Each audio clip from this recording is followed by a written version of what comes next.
Boa tarde. E antes de a gente começar, eu gostaria de perguntar uma coisa. Você já ouviu frases como, isso daí é moda, ou na minha época isso não existia? Então, esses são discursos preconceituosos usados para atacar a comunidade LGBTQIA+. E além de ser argumentos rasos e equivocados, eles desmerecem completamente a riqueza da história humana. Afinal, essa daí ignora séculos de história. Desde a antiguidade, a existência de pessoas da comunidade está registrada nas artes, na filosofia e, é claro, nos mitos. Portanto, eu e o meu grupo escolhemos trazer alguns contos mitológicos, além de pessoas LGBTs que fizeram grandes feitos. Mas é claro que alguns podem pensar que talvez trazer contos mitológicos não seja a melhor forma de comprovar a existência de pessoas LGBTs nesse período da história. Mas eu discordo, até porque a mitologia não é apenas fantasia, ela reflete a cultura e os valores de um povo, mesmo que os seus acontecimentos não sejam 100% baseados na realidade. Elas servem como um espelho de suas crenças. Como disse o mitólogo Devdutt Patnaik, as manifestações queer da sexualidade, embora reprimidas socialmente, encontram caminho de expressões nos mitos, lendas e tradições da Terra. Dito isso, agora a gente pode prosseguir. Sabemos que Zeus foi um grande amante, tendo conquistado várias deusas, mulheres mortais e pelo menos um homem, Ganimedes, o mais belo dos mortais, na casa real de Troia, foi amado pelo deus. O jovem, que mal havia passado da puberdade, pastoreava rebanhos no monte Ida, quando Zeus, disfarçado em águia, o raptou e o levou para o Olimpo. Lá, Ganimedes se tornou o copeiro dos deuses, encarregado de servir o néctar durante os encontros entre os mortais. Para compensar o pai do jovem, Zeus mandou-lhe cavalos divinos de presente, além de assegurar a mortalidade de Ganimedes, transformando-o na constelação de Aquário. Aquiles e Patroclo. A relação entre Aquiles e Patroclo é um elemento chave das histórias associadas à Guerra de Troia. Sua natureza exata tem sido objeto de disputa tanto no período clássico quanto em tempos modernos. Na Ilíada, Homero descreve uma relação profunda e significativa entre Aquiles e Patroclo, onde Aquiles é eterno com Patroclo, mas insensível e arrogante com os outros. Homero nunca classifica explicitamente os dois como amantes, mas eles foram descritos como amantes nos períodos arcaico e clássico da literatura grega, particularmente nas obras de Ésquilo, Ésquines e Platão.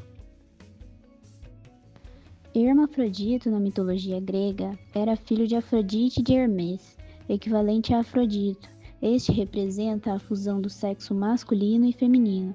Teria sido um menino extremamente bonito, que se transformou posteriormente num ser intersexo, por haver se unido à ninfa Salmacis. Foi a partir deste mito que se batizou os conceitos de hermafrodita e hermafroditismo. O mito de Apolo e Jacinto. Jacinto era um belo jovem espartano, atlético, adorado e cortejado por dois deuses. Apolo, que era o deus do sol e da verdade, e por Zéfiro, o deus do vento do oeste. Os dois deuses gregos disputavam pelo amor de Jacinto, porém Jacinto preferiu a companhia de Apolo, o que levou Zéfiro a enlouquecer de ciúmes. Certo dia, Jacinto praticava o lançamento de disco junto com Apolo, mas Zéfiro jogou uma rajada de vento sobre o disco de Jacinto. O disco bateu com muita força na cabeça de Jacinto, causando a morte. Apolo não conseguiu reanimá-lo, mas evitou que Hades, o deus do submundo, o levasse junto com ele. Para tal, pegou o sangue derramado de Jacinto e se transformou numa flor. Essa flor ficaria para todo sempre com o nome do jovem amado por Apolo e seria a prova de sua eterna saudade. Vamos falar sobre o meu personagem favorito da mitologia, o Tiresias. Tiresias era um homem simples, mero mortal que em uma de suas caminhadas acabou encontrando duas cobras populando na floresta. E por algum motivo, ele decidiu matar logo a cobra fêmea, o que despertou a fúria da deusa Hera, que estava observando, e como punição, Hera o transformou em uma mulher para o ensinar as dificuldades que uma mulher enfrentava, principalmente naquela época. Mas se você acha que Tiresias ficou abalado, você está muito enganado, porque ele tirou o proveito da situação e se tornou uma cortesã. Anos se passaram até que a Tiresia encontrasse outras cobras populando. Dessa vez, ela decidiu matar a cobra macho. Hera viu essa atitude e transformou Tiresias de volta em um homem. Mas por que eu decidi contar essa história? Pelo fato do personagem ter conseguido viver tranquilamente, independente do gênero. Eu acredito que ele é um poderoso exemplo dentro da mitologia para reforçar que a fluidez de gênero e a não conformidade às normas binárias sempre existiram e fazem parte da história da humanidade. Terceiro sexo, século XIX. O termo foi usado por pensadores como Karl Henrik para descrever pessoas que não se encaixam na binaridade de gênero tradicional. Ele defendia que a homossexualidade era uma variação natural da sexualidade humana. Inversão sexual, final do século XIX e início do século XX.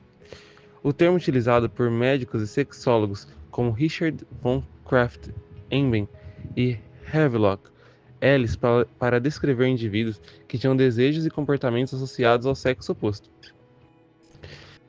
Foi um dos primeiros conceitos médicos usados para explicar homossexualidade, embora ainda fosse visto como uma condição anormal.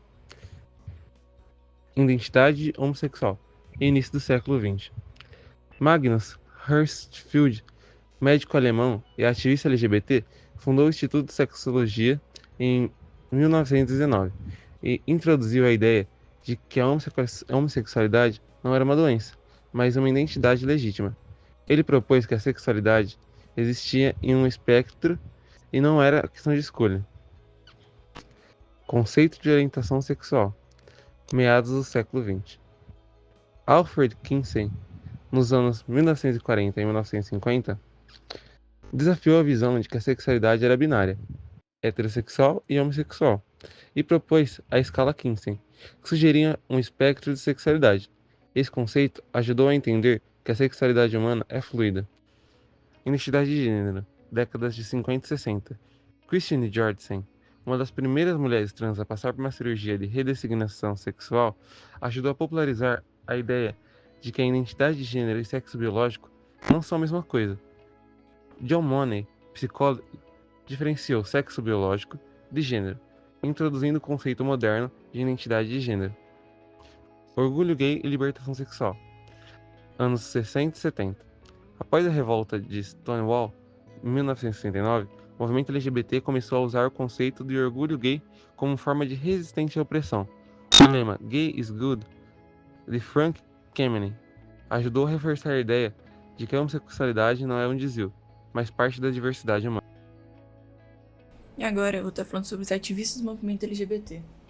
E a primeira é a Marsha P. Johnson, que viveu entre 1945 e 1992. Ela foi uma ativista transgênero e drag queen, e foi uma das figuras centrais na rebelião de Stonewall, nos Estados Unidos, em 1969, evento que impulsionou o movimento LGBT nos Estados Unidos. A segunda é a Sylvie Rivera, que viveu entre 1951 a 2002. Ela foi uma mulher trans e ativista latina, cofundadora da STAR, que é Street Transvestite Action Revolutionaries, e lutou pelos direitos das pessoas trans e sem teto.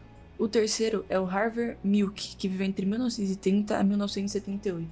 Ele foi o primeiro homem abertamente gay eleito para um cargo público nos Estados Unidos, como supervisor de São Francisco, e defendia políticas de inclusão e direito LGBT. O quarto foi Karl-Heinz Ursch, que viveu entre 1825 e 1895. Ele foi jurista e escritor alemão, um dos primeiros a defender a descriminalização da homossexualidade no século XIX. O quinto é Magnus Hirschfeld, que viveu entre 1868 a 1935.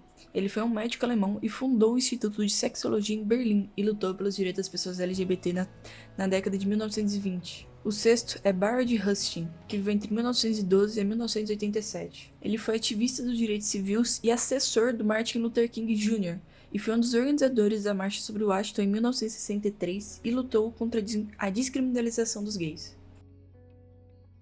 As manifestações da diversidade sexual e de gênero estiveram presentes em diversas culturas e mitologias, evidenciando que a existência LGBT não é só um fenômeno recente, mas sim uma parte integrante da humanidade.